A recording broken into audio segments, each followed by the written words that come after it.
আসসালামু আলাইকুম। পাওয়ার presents PPL টকে সকলকে আমন্ত্রণ। আমরা যে সময়টায় ধারাভাষ্য করছিলাম সে সময়ে যুব ক্রীড়া উপদেষ্টা আসিফ মাহমুদ সজীব ভুইয়া তিনি মাঠে এসেছিলেন, বিসিবি সভাপতির সঙ্গে বৈঠক করেছেন, দুর্বার রাজশাহীর ম্যানেজমেন্টের সঙ্গে বৈঠক করেছেন এবং তার পরবর্তীতে প্রেস কনফারেন্সে তিনি বলেছেন যে দুর্বার রাজশাহী যদি পেমেন্টটা ক্লিয়ার না করে, প্লেয়ারদের পেমেন্টটা নিয়ে সমস্যা করে, ঝামেলা করে, তাহলে এরপর আর মুখে বলবেন না, এরপর আইনানুগ ব্যবস্থা নেবেন।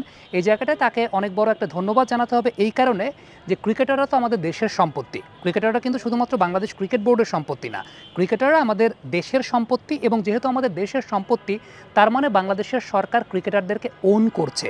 অ্যাজ আ গার্ডিয়ান বাংলাদেশ সরকার ক্রিকেটারদেরকে ওন করেছে।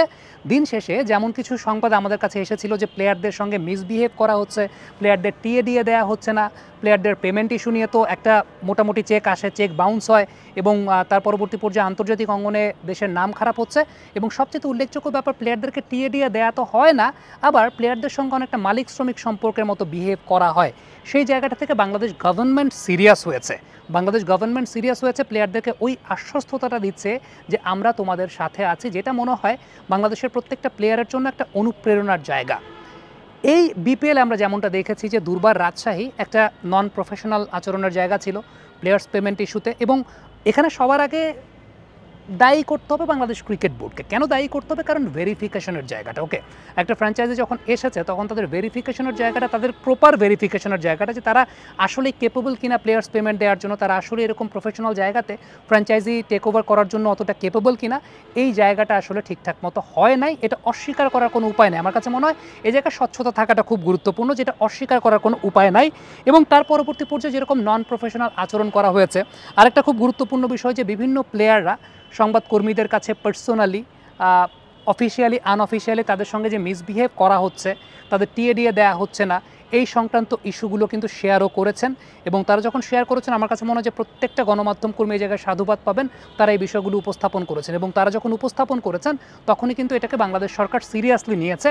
এবং দেখেন দুর্বার রাজশাহী ম্যানেজমেন্টের যে নন প্রফেশনাল অ্যাটিটিউডের জায়গাটা, আমি যদি ছোট্ট করে একটু আমার এক্সপিরিয়েন্সটা শেয়ার করি, এই এক্সপিরিয়েন্সটা আমি বলি না এতদিন, এটা আজকে বিডি ক্রিক টাইম থেকে আমার ইন্টারভিউ যখন নেওয়া হচ্ছিল তখন আমাকে জিজ্ঞেস করেছে, তাই বলেছি। দুর্বার রাজশাহীর ম্যানেজমেন্টের একটা অংশ প্রথম আমাকে অফার দিয়েছিল এই টিমটার পারফরমেন্স অ্যানালিস্ট হিসাবে কাজ করার জন্য। এবং তারা যখন আমাকে অফার দিয়েছে, এখন আমাকেও তো আসলে আমার সামনের কর্মপরিকল্পনাটাকে একটা ছকে বাঁধতে হয় যে আচ্ছা তাহলে বিপিএলে আমি এই কাজটা করছি, আমি যেহেতু একটা টেলিভিশন চ্যানেলের সঙ্গে যুক্ত, তাদের সঙ্গে আমাকে কথা বলতে হবে, আমাকে ছুটি নিতে হবে, এই সমস্ত কাজ আছে। কিন্তু হঠাৎ করেই তারা একদিন দুই দিন কমিউনিকেট করার পর, কনফার্ম করার পর, এরপর 15-20 দিন তাদের আর কোনো খবরই নেই, তারা কোনো কমিউনিকেটই করেন না। এখন এরপর আমি সবসময় তো আর জিজ্ঞেস করতে পারি না যে ভাই আমাকে কি আপনারা নেবেন নাকি নেবেন না, ওইটা আমার ভেতর ওই জিনিসটা নাই, বা খোঁচানোর জিনিসটা আমার ভেতর নাই। এরপর অন্য আরেকটা ফ্র্যাঞ্চাইজি আমাকে যখন অফার করেছে তখন আমি সেটা জানার জন্য যে ভাই আমাকে তো অন্য একটা ফ্র্যাঞ্চাইজি অফার করেছে, এখন আপনারা কি আসলেই আমাকে নেবেন নাকি নেবেন না, তখন তারা আমাকে যেটা বলেছিলেন যে ভাই, যে প্রতিনিধি আমার সঙ্গে যোগাযোগ করেছিলেন ইমতিয়াজ দীপন, তিনি বলেছিলেন যে আমি তো আপনাকে নিতে চাই কিন্তু আমাদের ম্যানেজমেন্টের বড় যারা আছেন তারা আপনাকে নিতে চায় না। এখন আমি ধরে নিয়েছি যে আমার প্রোফাইল তো আসলে খুব লো, আমি তত বড় কেউ না পারফরমেন্স অ্যানালিস্টের জায়গা থেকে, এটা তো অস্বীকার করার কোনো কিছু নয়। আমি এটাকে ওইভাবেই নিয়েছি, পজিটিভলি নিয়েছে যে ঠিক আছে আমার প্রোফাইল মনে হয় লো, এই কারণে তারা আমাকে নিতে চায় নাই। কিন্তু প্রবলেমের জায়গাটা হচ্ছে নন প্রফেশনাল অ্যাটিটিউডটা কোন জায়গাটা তো আমাকে না করবে, সেই নাটাও কিন্তু আমাকে করে না। এটা 20-25 দিন পরে যখন আমি অন্য একটা ফ্র্যাঞ্চাইজি আমাকে অফার দিয়েছে, আমি তখন তাদেরকে এটা বলার জন্য যে ভাই আমার আপনারা কি আমাকে নেবেন নাকি নেবেন না, কারণ আমি মানসিকভাবে তো ওই প্রিপারেশনটা নিয়েছি এবং আপনাদের প্লেয়ার কাকে আপনারা নেবেন না নেবেন ওই ব্যাপারগুলোর জন্য আমি প্রি ওয়ার্কও করা শুরু করেছি।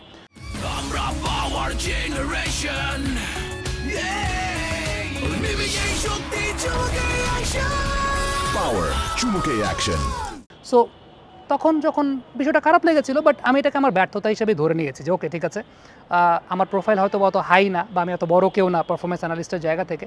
এরপরেই দেখলেন যে দেবরাজ রাউত বাংলাদেশে এসেছেন, আমি আরও 20 জন পারফরমেন্স অ্যানালিস্টকে কোর্স করিয়েছি। সেটা তারপরে ওইখানেও আমার একটা পার্সোনাল ইয়ের জায়গা ছিল যে ঠিক আছে কেউ যদি মনে করে থাকে আমি অতটা যোগ্য না, তাহলে লেটস ডু সামথিং বেটার। শুধুমাত্র নিজে তো শিখবো না, একটা গ্রুপই আমরা তৈরি করি যারা আসলে অদূর ভবিষ্যতে কাজ করবে সেই জায়গাটাতে। সো এটা আমার জন্য একটা শিক্ষার জায়গা ছিল। কিন্তু তাদের নন প্রফেশনাল অ্যাটিটিউডের জায়গাটা, খুব রিসেন্টলি ইমতিয়াজ দীপন সাহেবের সঙ্গে আমার মাঠে দেখা হয়েছে। মাঠে যখন আমরা পিচ দেখতে গেছি তখন তিনি বলেছেন তিনি আমার সঙ্গে হয়তো বা কথাই বলতে পারেন না বা সাহস পান না, বিকজ তার মধ্যে একটা গিলটি ফিলিং আছে। তিনি চেয়েছিলেন কিন্তু তার অন্যান্য কর্মকর্তা যারা আছেন তারা চান নাই।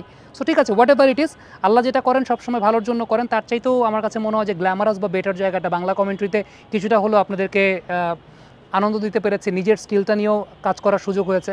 এটা আরও মানুষ আমার কাছে মনে হয় যে সম্মান দিচ্ছে, আরও আপনাদের কাছাকাছি পৌঁছাতে পেরেছে। আল্লাহ যেটা করেন ভালোর জন্য করে। থ্যাঙ্কস টু ইশতিয়াক সাদিক ভাই, রংপুর রাইডার্সের সিইও, টি স্পোর্টসের সিইও। ইনিশিয়ালি তিনি আমাকে, আমি যেটা বলছিলাম যে একটা ফ্র্যাঞ্চাইজি আমাকে আরেকটা ফ্র্যাঞ্চাইজি অফার দিয়েছে, রংপুর রাইডার্স আমাকে প্রথম বলেছিল, বাট আফটার দ্যাট তারা চিন্তা করেছে যে ওকে, সামির কমেন্ট্রিটা তো আরও বেশি বেটার, যেহেতু কমেন্ট্রিতে সামি পরীক্ষিত, তো এটাই এই বছরটা করুক। আমার কাছে মনে হয় যে আল্লাহ যেটা করেন, আল্লাহ যেটা নির্ধারণ করেন, রিজিকের জায়গাটা আল্লাহ যেখানে রেখেছেন সেটাই সবচাইতে ভালো এবং আল্লাহর সিদ্ধান্তটাই চূড়ান্ত। আমার কাছে মনে হয়েছে যে আল্লাহ যেটা করেছেন ভালোর জন্যই করেছেন। তবে দুর্বার আছে এই ম্যানেজমেন্টের এই নন প্রফেশনাল যে জায়গাটা, এই নন প্রফেশনাল জায়গাটাকে আমি আমার লো প্রোফাইলের ফিডব্যাক ধরে নিয়েছিলাম, কিন্তু আফটার দ্যাট তারা যেভাবে প্লেয়ারদেরকে ডিসিভড করেছে, তারা যেভাবে প্লেয়ারদের সাথে অ্যাটিটিউড করেছে, তার মানে তারা আসলেই নন প্রফেশনাল। এ ব্যাপারে কোনো সন্দেহের জায়গা নাই এবং fact is they've been very non professional. এবং তাদের নন প্রফেশনাল অ্যাটিটিউডটা আসলে শুরু হয়েছিল ওই আমাকে একবার আমার সঙ্গে যোগাযোগ করে এরপরে 20-25 দিন আলটিমেটলি কোনো খোঁজখবর না নিয়ে, মানে টোটাল আমার এন্টায়ার প্ল্যানিংটাকেই তারা আসলে তখন মানে একটা হোল্ড করে রেখেছিল। সব কিছু মিলে যেহেতু আমাকে অনেক কিছু ব্যালেন্স করতে হবে, অনফিল্ডে আপনারা যেখানে দেখছেন সেটাও ব্যালেন্স করতে হবে, যমুনা টেলিভিশনে আমি কাজ করি সেটাও ব্যালেন্স করতে হবে, সব কিছু মিলিয়ে ওইটা একটা ব্যাপার ছিল। বাট দিন শেষে আল্লাহ যেটা করেন ভালোর জন্য করেন। Thank you so much.